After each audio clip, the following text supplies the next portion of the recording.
Election Day 2023, important races are happening throughout the country, including contests in Virginia that could determine the fate of abortion access in the state. Early today, I spoke with our Washington News Bureau reporter Josh Waltenberg to get the latest. Josh, what are the big races you're paying attention to tonight?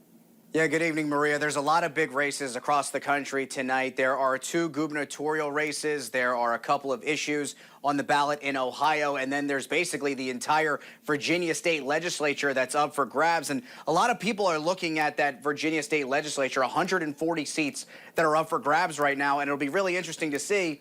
Some people believe that this could be a harbinger of things to come because right now, Governor Glenn Youngkin is a Republican in Virginia. And as of right now, the House was controlled by Republicans, but Democrats controlled the Senate. And whichever party is able to gain control, if one party is able to gain control of both chambers, let's just say, for instance, it's Republicans, then you'd have Republicans controlling the House, the Senate, and the governor's seat. And so ultimately, there could be a lot of conservative legislation pushed in Virginia, like a 15-week abortion ban that Glenn Youngkin would like to see. When you're talking about Kentucky, you have the incumbent Democratic governor, Andy Beshear, a Democratic governor of deep red Kentucky. He is being challenged by Republican Attorney General Daniel Cameron. He is the first African-American Attorney General in Kentucky's history. He's also been endorsed by former President Donald Trump. So it'll be really interesting to see if Beshear can hold off Cameron. And then in Mississippi, you have a very tight race between the incumbent Tate Reeves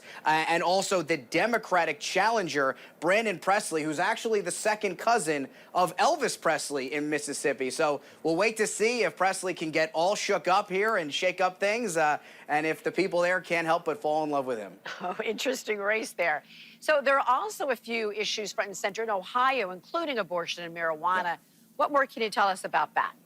Yeah, so this abortion issue is huge, right? So go back to August of this year, and there was a special election that was held because Republicans really wanted to raise the threshold in Ohio from 50% to 60% to make a change to the state's constitution. But that failed. So now, in order to make a change to the state's constitution, it remains at 50%. And with that said, there are Democrats and there are nonpartisan groups that would like to see a change to Ohio's constitution to protect the right of abortion because the governor there, Ohio Governor Mike DeWine, who is a Republican, he signed a heartbeat bill, if you will, a 6-week ban that's been temporarily held up in the courts. But if tonight that there is indeed a protection that is in place for abortion, then that would protect the right for 24 weeks. So that would be very big in Ohio, which is just getting redder and redder by the day. And then there's also the issue of legalizing marijuana. Now, this is something that has been tried and tried again in the state of Ohio, but it has not passed. And so if it was to indeed be legalized tonight, it would be so for adults 21 and over, but it also would bring in revenue for the state of Ohio when you're coming about annual tax revenues and imposing a 10% sales tax. So a lot of key things in Ohio between abortion and legalizing marijuana that are up for grabs. And so, Josh, how will tonight's results play a role in elections next year?